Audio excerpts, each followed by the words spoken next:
for tasty treats, but are they too good to be true? Videos like these have clocked up billions of views on YouTube and Facebook, but do all the recipes and tips featured actually work? Or will they just waste your time and ingredients? Here's a milk carton flan from the lifestyle channel Blossom. This video's had 17 million views.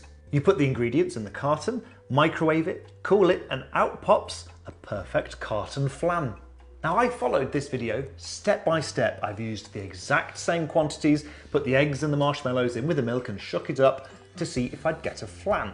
Now the first problem came when I tried to put this in the microwave because the milk carton was too tall, it wouldn't fit. And that got me thinking, well, how did they fit their milk carton full of ingredients in the microwave? And it looks like they didn't, because if you rewatch the video, you'll see that they actually just cut the bottom of the milk carton off. Not to be deterred, I poured the mixture into a gym shaker and followed the rest of the video, putting it in the microwave to boil for 10 minutes. And did I get a flan at the end of it? No, I did not.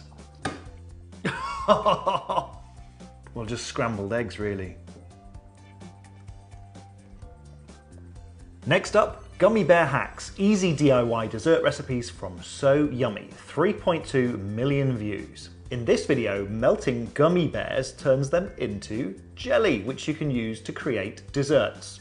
Here's my attempt copying exactly what I saw in the video. Turns out gummy bears are actually very thick and gloopy when they are melted, not runny like liquid jelly. It was very difficult to even pour the mixture into a glass.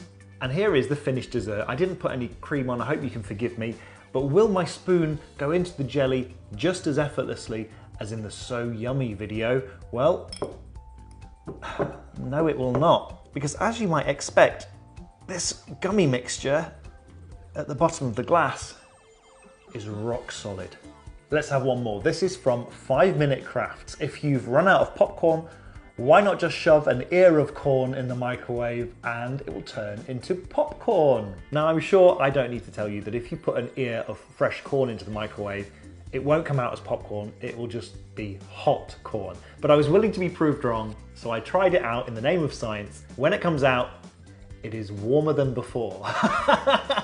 Now I'm not the only person that's been intrigued by this. Anne Reardon is a food scientist and runs a cookery channel on YouTube, and she's been investigating too. It's the fake news of the baking world. This is faked baking. And the reason why that works is it's more clickable, and clickbait content is what's currently working on the YouTube algorithm and apparently also working on Facebook as well. Now Anne's been trying out a lot of these recipes on her YouTube channel too. There's one on So Yummy where they make cake frosting out of strawberry ice cream, and Anne tried it, it didn't work. I've also tried it and it doesn't work. Having a food science degree, I know what properties different things have and whether that would actually work or not. It's actually not possible to whip up ice cream because the fat content isn't high enough. Even if you get the most luxurious ice cream you can get, it will not whip and it will not make frosting. So it's just setting people up for failure. And that's just an example of the faked ones, but there's also some now that are going into dangerous territory as well. On 5 Minute Crafts, they've got one where they put a strawberry into bleach to make a white strawberry. If a child was to watch that and try it and eat it, they're going to consume quite a large amount of bleach, which is obviously not good for them. There's also a So Yummy video where they pour molten caramel over a spinning whisk to get a sort of bird's nest decoration to go on top of a dessert. And that looks kind of dangerous, so Anne tried it out. Molten caramel is hot, like it's hotter than boiling water. So we've made a box and put plastic wrap in front of it. The hot caramel melted right through it. I've contacted the companies that made the videos I've featured to get their side of the story. 5 Minute Crafts didn't respond. First Media, which runs So Yummy and Blossom, invited me to their studio in LA to prove their recipes work, but they said I wouldn't be allowed to film it.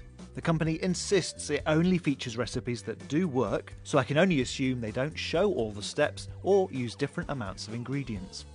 While we're here, those melted caramel cake decorations I showed right at the beginning of the video, that's not the best way to make those either. It takes a long time to melt one sweet, and usually they just burn and stick to the pan. The professional and just as easy way, according to Anne, is to put your sweets in a blender, put a thin layer of that on grease-proof paper, and then put it in the oven for just a few minutes. That's a quick and easy way to make caramel cake decorations that you can try at home.